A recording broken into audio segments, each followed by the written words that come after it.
Hi, I'm Kyle Sella from Movement Guides, Inc. Our company is dedicated to bringing you pieces of equipment that will help develop proper movement patterns as you exercise to develop functional strength that you can use in life, in the gym, and in sport. The first piece we're going to bring to you is our squat guide. And this is to help you develop squat technique and pattern, but it also can be used to do the same thing for your lunge position and pattern. So I'm going to kind of take you through the components of the piece of equipment here. This is our squat guide, and we have knee guides on each side, and we're going to set these to the approximate height of your knee. The knee guides rotate out to the side, but do not rotate forward, and we'll talk about why in a little bit.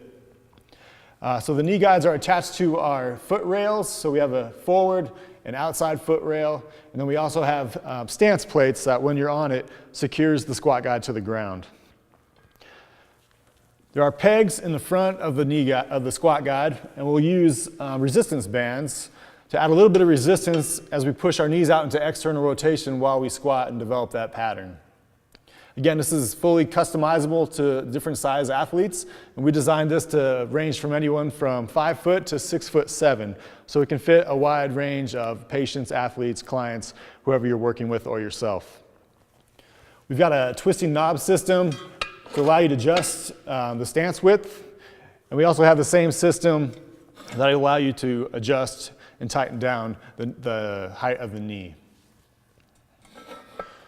So when we get this device in the smallest situation, we'll be here and we need to learn how to set this piece of equipment up appropriately for you or whoever's going to be using it.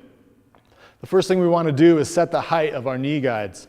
So our recommendation is to take the tension off and then unscrew your hinge and set it to the approximate height of your knee. It doesn't need to be right on. We're getting close, just so you're above the top of your leg. And then again, you can set your resistance band to lock that in place.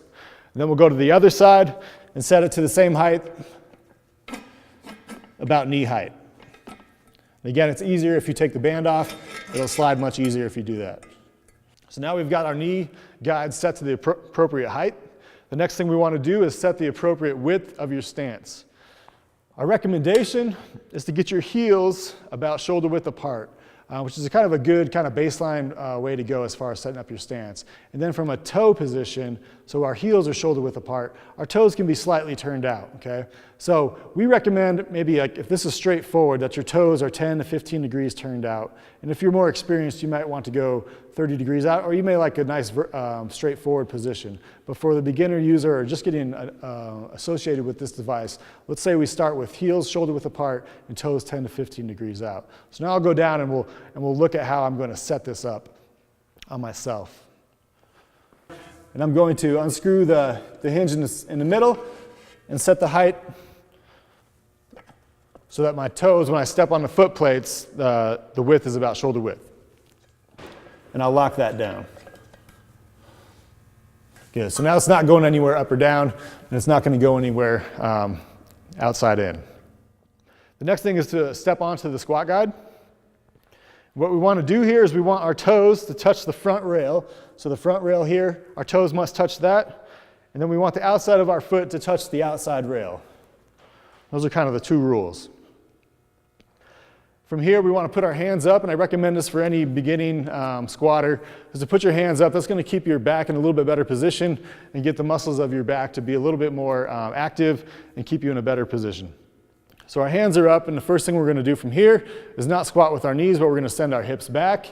And as we send our hips back, we're going to go out and try to maintain contact with the outside rail, and we're going to try to avoid contact with the front rail, and that's just knee guide. So we want to maintain contact with the outside knee guide and avoid contact with the front knee guide. So hands up, hips go back, and as I go down into my squat, I want to at least maintain contact with the outside knee guide. And again, I'm trying to avoid contact with the front knee guide. And that'll push me back into my hips, and then I will simply come back up, all right? So we want to sustain contact with those outside knee guides until we come back to that standing position.